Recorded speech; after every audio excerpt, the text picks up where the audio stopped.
Welcome to examination classes. हमारी आज की टॉपिक है मोशंस ऑफ द अर्थ यानी पृथ्वी की गतियाँ। जैसा कि हमने पिछले क्लास में जाना, जो हमारी पृथ्वी होती है वो दो तरीके से घूमती है।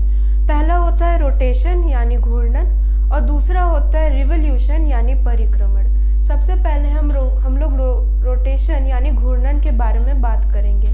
जो हमारी पृथ्वी होती है वो अपने काल्पनिक अक्ष पर पश्चिम से पूर्व की ओर घूमती है और हमारी पृथ्वी के इसी गति को हम रोटेशन कहते हैं। और जो हमारी पृथ्वी होती है वो इस तरीके से ना घूमकर वह थोड़ी सी, जो हमारी पृथ्वी होती है वो वास्तविक रूप से थोड़ी सी झुकी हुई रहती है और वो इसी तरीके से अपने काल्पनिक अक्ष पर चक्कर लगाती है। इस कारण से क्या होता है, जो हमारी पृथ्वी का काल्पनिक अक्ष है वो हमारे पृथ्वी के कक्षीय समतल, ये जो आप हमारी तिरछी पृथ्वी के बीचों बीच से ये लाइन गुजरता हुआ आप देख रहे हैं, इसे कहा जाएगा हमारे पृथ्वी का ऑर्बिटल प्लेन यानी कक्षीय समतल। और ये काल्पनिक अक्ष हमारी पृथ्वी के कक्षीय समतल से 66.5 डिग्री एंगल बनाती है। अब जैसा कि आप लोग जानते हैं कि जो हमारे अर्थ का शेप है, जो हमारी पृथ्वी का आकार है, वो एक तरह से टेनिस बॉल की तरह है। इसी कारण से जो हमारी सूर्य की रोशनी है वो हमारी पृथ्वी पर एक ही समय पर हर जगह नहीं पड़ती। इसलिए हमारी पृथ्वी पर किसी जगह दिन हो रहा होता है तो किसी जगह रात हो रही होती है। और हमारी सूर्य की किरणें पृथ्वी के जिस भाग पर पड़ती है वहाँ दिन होता है और जिस भाग पर हमारी सूर्य की किरणें नहीं पड़ती वहाँ रात होती है। इस कारण से हमारी पृथ्वी के बीचों बीच एक तरह का वृत्त बन जाता है जिसे हम सर्कल ऑफ इल्यूमिनेशन यानी प्रदीप्ति वृत्त कहते हैं। और जो हमारी पृथ्वी है वो अपने काल्पनिक अक्ष पर एक चक्कर पूरा करने में 24 घंटे लगाती है और इसी 24 घंटे को हम एक दिन मानकर चलते हैं। और ये जो 24 घंटे वाला समय है ये वो समय है जिस समय में पृथ्वी जो है अपने काल्पनिक अक्ष पर एक चक्कर पूरा करती है। इसलिए इसी समय को हम पृथ्वी दिन यानी अर्थ डे कहते हैं। अब हम बात करेंगे रिवोल्यूशन यानी परिक्रमण के बारे में। तो जैसा कि हम लोग पिछले क्लास में पढ़े थे सबसे पहले कि जो हमारी पृथ्वी होती है वो अपने एक फिक्स्ड ऑर्बिट यानी अपने एक निश्चित कक्षे पर सूर्य के चारों ओर चक्कर लगाती है और हमारी पृथ्वी के इसी गति को हम रिवोल्यूशन यानी परिक्रमण कहते हैं। और जो हमारी पृथ्वी है उसको हमारे सूर्य के चारों ओर एक चक्कर पूरा करने में 365 डेज और 6 आवर्स लगते हैं। और इस 365 डेज और 6 आवर्स में से जो 365 डेज होते हैं इन्हें हम लोग एक साल मानकर चलते हैं। अब आपके मन में ये सवाल आ रहा होगा कि ये जो 6 आवर्स, ये जो 6 घंटे हमारे पास एक्स्ट्रा बचा है, इनका हम लोग क्या करते हैं, इन्हें हम लोग बाद में चौथे वर्ष में जोड़ते हैं। अब हम कैसे जोड़ते हैं इसे हम समझने का प्रयास करेंगे। देखिए, मान लीजिए कि जो हमारी पृथ्वी है वो हमारे सूर्य के चारों ओर एक चक्कर पूरा कर ली, तो कितना समय बीता, 365 डेज और 6 आवर्स बीत गए। तो ये जो 365 डेज है इन्हें हम मान लेंगे कि हाँ हमारा पहला साल, एक साल जो है बीत गया। और ये जो 6 घंटे हैं जो हमारे पास एक्स्ट्रा बचे इन्हें हम साइड में रखेंगे। उसके बाद क्या हुआ, हमारी जो पृथ्वी है वो दूसरे बार हमारे सूर्य के चारों ओर चक्कर पूरा की। फिर क्या हुआ, एक बार फिर से 365 डेज और 6 आवर्स बीते।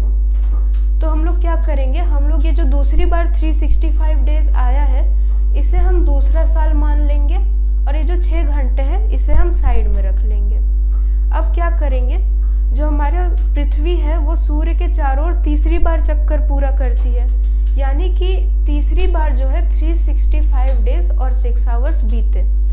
तो ये जो तीसरी बार 365 डेज आया है इसे हम तीसरा वर्ष मान लेंगे और ये जो 6 घंटे हैं इसे हम बाद में जोड़ेंगे।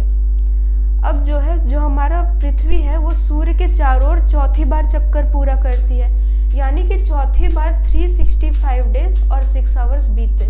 तो हम लोग चौथे वर्ष में क्या करते हैं, चौथे वर्ष में ये जो 4 बार 6 घंटे जो हम लोग को एक्स्ट्रा मिल रहे थे इन्हें हम ऐड कर लेंगे और इन 4 बार 6 को मिलाने के बाद हमारे पास कितने घंटे एक्स्ट्रा बचे, हमारे पास 24 घंटे एक्स्ट्रा बचे और इसी 24 घंटे को हम लोग एक दिन मानते हैं।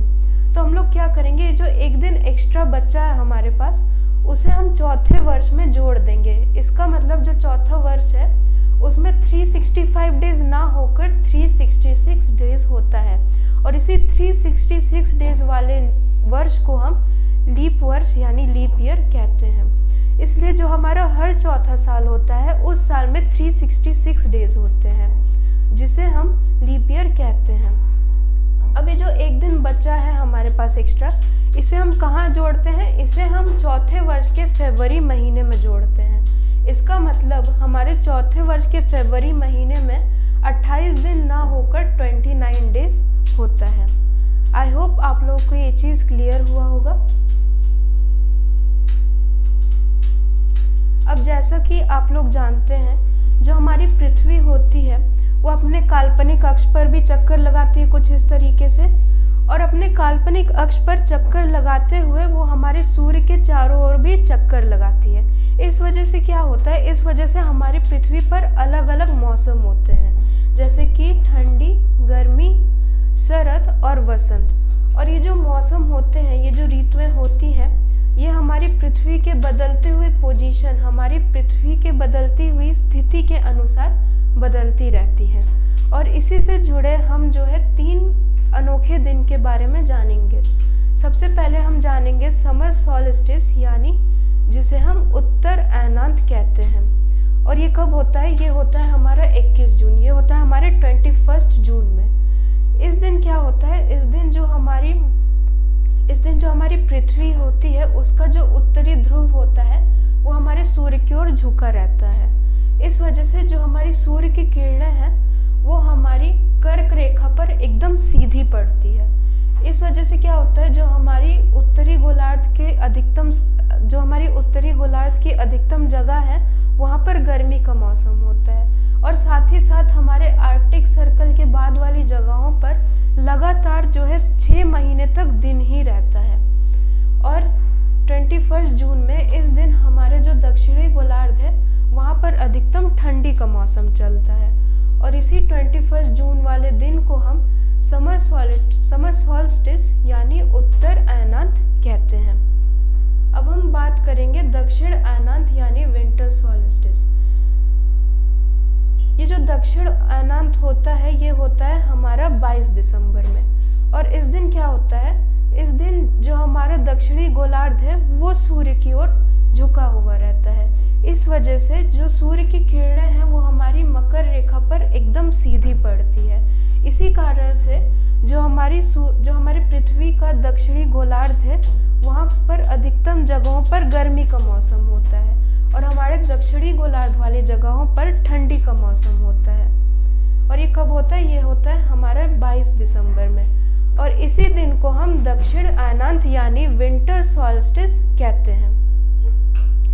अब हम बात करेंगे